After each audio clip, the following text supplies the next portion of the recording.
Nga po pala sa Felix C. Atondocan Jr., isang empleyado, pero dahil may negosyo, at ayan, kita ninyo, totoong totoo. At syempre, kumikita, gumagala, ini-enjoy. Basta ikaw, na nakita mo ito, sabay ka na. Hello guys! Kumusta po kayo? I'm Juliet Bulyo.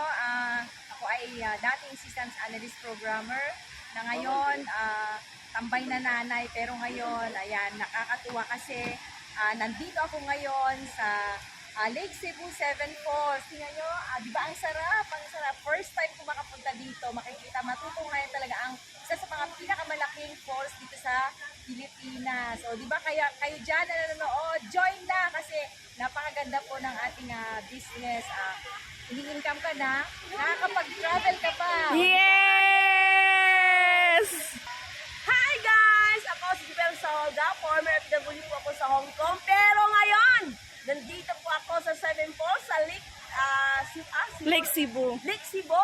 So ito lang ang pinapangarap ko noon. Nakikita ko lang sa mga pictures, sa mga posts. Pero ngayon, nandito na talaga ako. Tingnan ninyo guys, ang sobrang ganda. O diba? Ngayon pa ako nakakita na sobrang haba ng falls. O diba? Dahil sa negosyong ito, nakapunta ako dito ngayon. Hello, ako si Rene Hardin. Dahil sa online business, nakarating sa Lake Cebu, South Cotabato. Gusto rin ba makarating? Sabay na!